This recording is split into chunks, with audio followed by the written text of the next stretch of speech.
Recibimos hoy de nuevo a Reyes Mate, que es profesor e investigador en el Instituto de Filosofía del Centro Superior de Investigaciones Científicas, para seguir hablando sobre su último libro, En Tierra de Babel, más allá del nacionalismo, donde reflexiona sobre los orígenes del nacionalismo y se plantea si este tiene sentido en un momento como el actual. Y para hablar con él nos acompaña también, como en el programa anterior, Antonio García Santesmases, que es profesor en la UNED.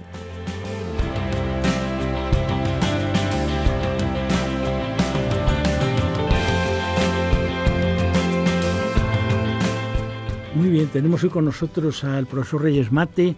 Habíamos dedicado un programa anterior para hablar de su libro Tierra de Babel, más allá del nacionalismo. Y el otro día hablamos bastante de Tierra de Babel y de la genealogía. Hoy tendremos que hablar qué significa esto de poder ir más allá del nacionalismo. Pues nos habíamos quedado en dos grandes teóricos de la nación, Herder, Renan, la importancia de la memoria, la importancia del olvido. Y dices una cosa un fogonazo muy bueno, ¿no?, de Isaiah Berlin. Nadie había pensado nunca que hubiera tenido tanta importancia los nacionalismos. Y hay que ver lo que ha ocurrido, es decir, todo el mundo en la Ilustración, el liberalismo, el socialismo, y hay que ver la fuerza que eso tiene en el XIX y sobre todo la fuerza que tiene en el XX. Porque de alguna forma, una de las cosas que a mí me parece más interesante de lo último que hablábamos en el programa anterior, del nacionalismo que intenta Renan y que intenta Francia, nacionalismo republicano, es cuando realmente, a partir del caso Dreyfus, aparece allí la idea de que, bueno, eso de que somos ciudadanos iguales y tal, que no, que aquí hay un sentimiento arraigado que significa en ese momento el antisemitismo que aparece en el caso Dreyfus, la reacción del movimiento obrero, que al principio una parte no quiere meterse para nada en esta cosa de burgueses, pero después aparece la figura de Llorés diciendo, pero bueno, esto es una barbaridad, pero ¿cómo vamos a ser nosotros indiferentes que le hagan esto a este hombre si esto es una injusticia manifiesta? Y las dos culturas que van apareciendo ahí, la cultura de que, bueno, si el ejército lo ha hecho, por algo será, esto es el honor de Francia. La cultura no, el honor de Francia está en denunciar la injusticia de Zola, ¿no? Y a partir de ahí todo lo que va ocurriendo y tal. Y entonces, claro, pues es un siglo marcado por dos experiencias tremendas. La Primera Gran Guerra, todo el tema de las banderas nacionales, el efecto que eso tiene. Pensemos la idea, ¿no?, de Hobsbawm y otros, de que hay un largo siglo XIX que casi llega desde el 1789 hasta 1914 y un corto siglo XX que empieza en ese momento hasta que cae el muro de Berlín, ¿no? Y 20 años después otra vez ir al campo de batalla, otra vez al conflicto, ya con un nacionalismo que se va más allá. Ahí hay una figura en estos fogonazos interesantísima, a la que tú le sacas un jugo enorme, que es Carl Schmitt.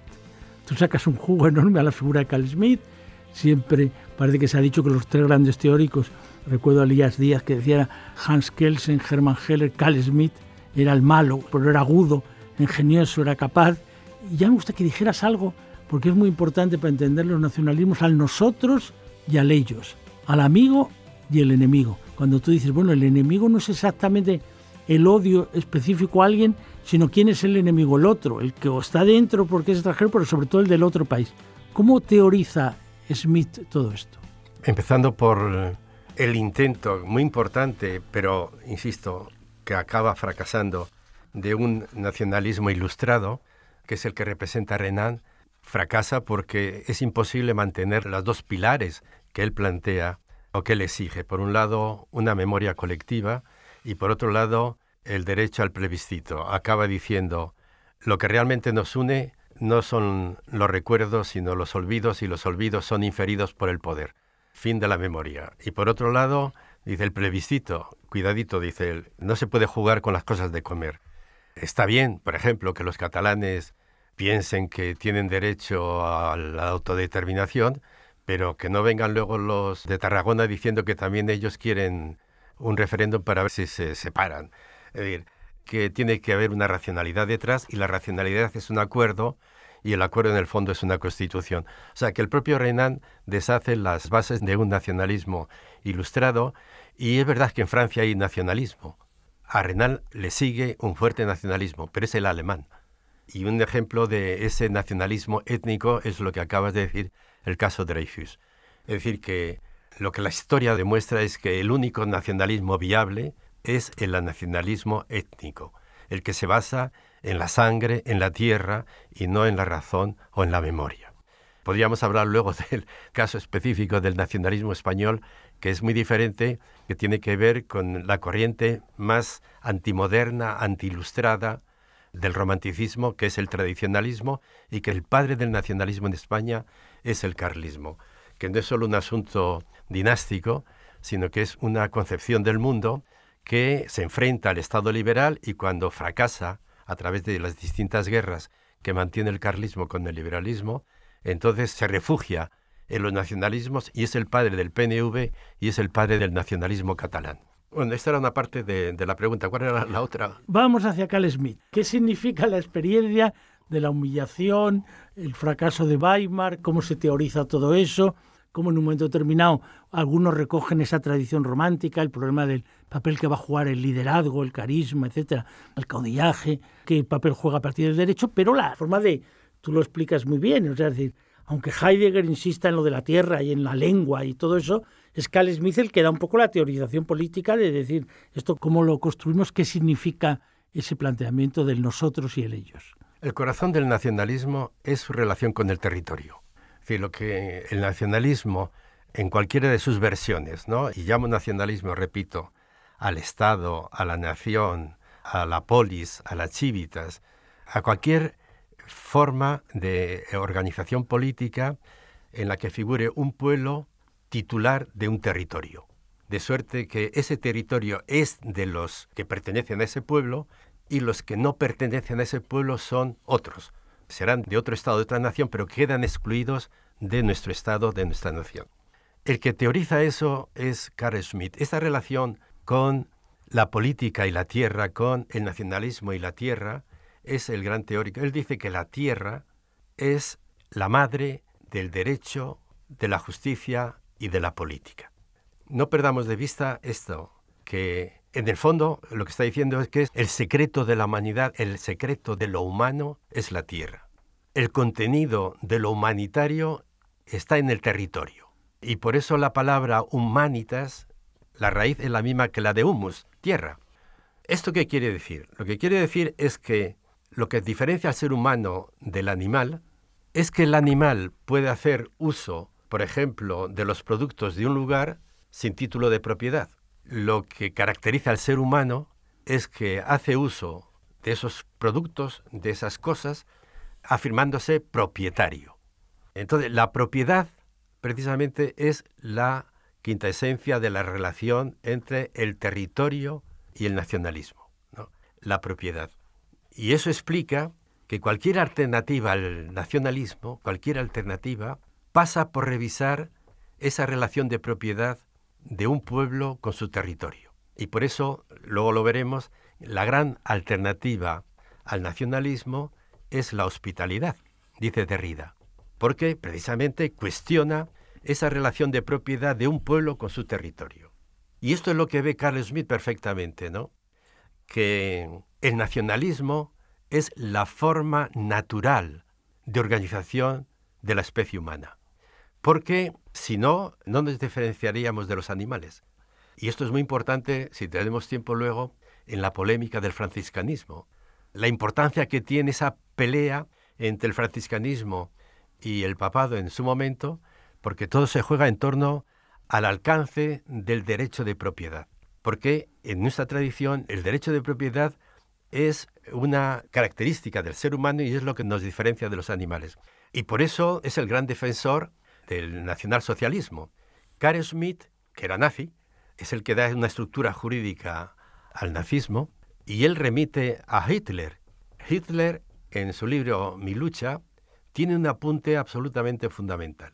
Él explica su relación con el judaísmo. Él explica por qué el judaísmo es tan peligroso, por qué odia al judío. Y le odia porque ha renunciado a tener una relación de propiedad con la tierra. Ha renunciado a tener un estado propio. Y eso le convierte en un animal. Eso le animaliza. Y precisamente por eso él se siente como justificado para hacer lo que hace porque es el defensor de la humanidad. Porque en ese contexto, Carl Schmitt le está diciendo que efectivamente lo que nos humaniza es que un pueblo tiene con la tierra una relación distinta del animal. Pero ahí, Reyes, hay un punto enormemente importante de cara a lo que se vive después del 45. Es decir, si efectivamente el problema del judío era si se había asimilado, si no se había asimilado, si era un cuerpo extraño, si era un cuerpo que conspiraba, si terminaba con la propia raza, bueno, todas esas vivencias que aparece efectivamente en Mi lucha, todas las vivencias de Viena y todas las vivencias de todo lo que había significado la propaganda que hacían los partidos socialcristianos o con el tema del antisemitismo, ¿verdad? Pero claro, llega un momento que paralelamente a esto va surgiendo un movimiento. Durante mucho tiempo se pensaba que el judío, bueno, pues de alguna forma podía mantener su tradición en privado, muchos optaban por eso, pero ellos no se vivían como judíos, ellos vivían como ciudadanos franceses o como ciudadanos alemanes. Son los otros los que le dicen, sois judíos, tenéis una marca ahí, queráis o no, que es la que hace que hay que expulsaros de Alemania o hay que, todos los procesos que se dan, la noche después tremenda, aquella de los cristales rotos y todas las cosas que ocurrieron. Pero claro, aquí hay un punto importante. Digo, de cara a tu tesis continua en el libro, en el más allá de la pertenencia. El sionismo comienza a adquirir fuerza precisamente en la idea de que si ellos son un pueblo, ellos constituyen la nación, si no tienen un Estado, tienen que tener un Estado propio. Tienen que encontrar una tierra donde crear ese Estado. Probablemente con las características que tú dices cuando explicabas lo de Babel, de que sea una ciudad, que sea amurallada, que tenga fronteras claras, que genere una seguridad, pero que nos dé un arraigo, que nos dé una identidad. Entonces, a mí me parece apasionante ver en qué medida esa perspectiva, que durante muchos años no fue para nada la mayoritaria en el mundo intelectual judío, adquiere fuerza y a partir de un determinado momento en la forma de constituir. Siempre recuerda otro libro tuyo que lo explicabas muy bien. Dices, no nos confundamos. Al principio, cuando ellos construyen el Estado de Israel, ellos no quieren recordar el Holocausto. Ellos no, ellos quieren ser Paul Newman en Éxodo, quieren ganar. O sea, ellos son los que ganan, lo que construyen. Cuando vemos la película, vemos todos aquellos escuchando en la radio cuando por fin sale la votación mayoritaria en Naciones Unidas. Incluso miran al que viene, pero ¿cómo os dejasteis hacer eso? ¿Pero cómo es posible? Es después con lo de Eichmann y tal, ellos vuelven a reconstruir toda esa perspectiva. Pero no cabe la menor duda que ahí hay algo, esa frase tremenda que me impresiona tanto de la película Hannah, ¿no? Pero bueno, Hannah, pero tú no amas al pueblo de Israel, que le dice su maestro. ¿Pero cómo es posible que hayas escrito esto? Entonces, me parece que ahí hay un punto como muy importante. Hay un momento determinado que necesitamos tener un hogar propio, que tenga una tierra propia, que tenga un Estado propio, por lo que hemos vivido, por la experiencia que hemos tenido. Y eso marca, bueno, llega hasta ahora con todo lo que se está viviendo, pero marca de alguna forma la forma como una parte lee y como una parte hace operativa, que es la parte sionista, ¿no? Ha sacado el tema del sionismo, efectivamente, que es lo contrario de la diáspora. Claro. La diáspora es la voluntad de vivir pacíficamente entre los demás pueblos sin tener un Estado propio, y el sionismo es la lucha por tener un Estado propio. ¿Qué ha pasado? Lo que ha pasado es que durante más de 20 siglos el pueblo judío ha hecho la experiencia de que era un fracaso, de que era imposible mantener su ideal porque les expulsaban. Y les expulsaban porque el Estado moderno no tolera la pluralidad interna. Necesita una uniformidad cultural. Y por eso se expulsa a los judíos, a pesar de que llevaban más tiempo aquí, a pesar de que no eran extranjeros, a pesar de que eran tan, digamos, españoles como... Y se les expulsa porque son de otra cultura. Entonces, ellos van haciendo la experiencia de los límites del Estado. Y, digamos, lo que yo pretendo en el libro es recoger toda esa experiencia crítica sobre el Estado y los apuntes que ellos van haciendo sobre cómo podría ser una convivencia donde cupiera la pluralidad, para darle cuerpo, ¿no? Ese es el objetivo del libro. Pero manteniéndome en tu pregunta, ¿qué pasa? Lo que pasa es que efectivamente llegan a la conclusión de que si quieren sobrevivir tienen que tener un espacio. El sionismo no es más que un nacionalismo más. Es decir, se apuntan a la tesis que dominaba totalmente en el siglo XVIII y XIX y era, en ese contexto del romanticismo, cualquier pueblo tiene, si puede, derecho a tener un Estado, a ser un Estado. Ese era el ABC de la política, y lo hace todo el pueblo que puede. Y entonces ellos, además, asumen esa tesis y, digamos, con la justificación de que lo han intentado todo y no ha funcionado. Porque ni siquiera asimilándose, ni siquiera identificándose con los pueblos en los que vivía, la gente ha dejado de señalarles diciendo, sois judíos, y por tanto, sois extraños, sois extranjeros. Entonces, esto me lleva a una reflexión, y es que el sionismo no nos aporta mucho respecto a la diáspora. Digamos, ilustra un caso más del nacionalismo que sabemos. Pero lo que es importante realmente es profundizar en lo que aporta la diáspora para que en caso de que lleguemos a la conclusión de que el nacionalismo necesita una alternativa, entonces podamos enriquecernos. Pero en cualquier caso, tenemos que jugar el sionismo con los ojos de cualquier europeo cuando juzga la conformación de un Estado. No han hecho nada diferente a lo que hemos hecho los demás pueblos para constituirnos en Estado. Y por eso, esto ya como un apunte marginal, cuando hoy analizamos y racionamos respecto a lo que está pasando en Gaza, tan terrible, no podemos olvidar que nosotros hemos creado ese problema. El problema palestino es un problema nuestro. Nosotros lo hemos creado. Porque esa gente, el pueblo judío, no quería durante siglos tener Estado propio. Les hemos obligado. Entonces, bien está criticar la inhumanidad de las bombas, pero no podemos ser jueces, porque somos partes precisamente del conflicto, somos causa. Y en el tema de la diáspora, antes de terminar, hay un punto interesante con el exilio. Es decir, en el exilio, la cultura del exilio, efectivamente hay una nostalgia de, como decía el pobre Araquistain, somos esa numancia errante, ¿no? Eso es la idea de volver a tener la patria, la idea de esa memoria, de decir, bueno, cuando ya de pronto ven que al terminar la Guerra Mundial, por mucho que hayan entrado ellos en París para liberar París, los de las 9, no les toca. Pero tú coges un personaje interesantísimo que ayuda a pensar esto de la diáspora de otra manera, o el exilio, que es María Zambrano. No es como lo viven los dirigentes, Prieto, que es el que más vive, hasta el 61-62, ¿no? Otros, como llegan hasta la democracia, como Llopis y otros, en el caso socialista, en el caso republicano, cómo cada uno lo va viviendo, qué ocurrió, cómo se pudo llegar a aquello. Cantidad de reflexiones que hay son inmensas, ¿no? Pero ella de pronto dice, no es solamente la concepción que los exiliados tengan de la política, sino la concepción de alguna forma del exilio como política. Entonces, ¿esto qué tiene que ver con lo de la diáspora y con lo de la pertenencia? Tiene mucho que ver porque la mayoría de los exiliados, y hemos conocido muchos nosotros, solo pensaban volver, o bien vivían el exilio como una circunstancia que no influía en su reflexión, como una circunstancia impuesta. María Zambrano es de los pocos, realmente, que entiende el exilio como diáspora, lo dice expresamente, es decir, entiende que es una experiencia que le permite descubrir su verdadera patria, y su verdadera patria es el exilio como forma de existencia personal y política. ¿Qué significa el exilio como patria? Significa entender que en el exilio ella descubre que pertenece a aquellos que son solidarios. Ella necesita para vivir y sobrevivir de la solidaridad universal. Entonces ella se siente parte no de la patria que ha dejado, sino de esa vida solidaria que la permite vivir y a la que ella contribuye. Entonces, por eso es tan interesante la figura de María Zambrano, porque el exilio es objeto de su reflexión.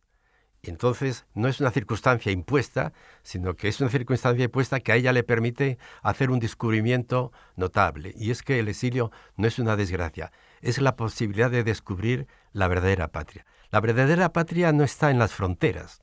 La verdadera patria consiste en estar en un lugar como huésped. Hablabas de Hannah Arendt.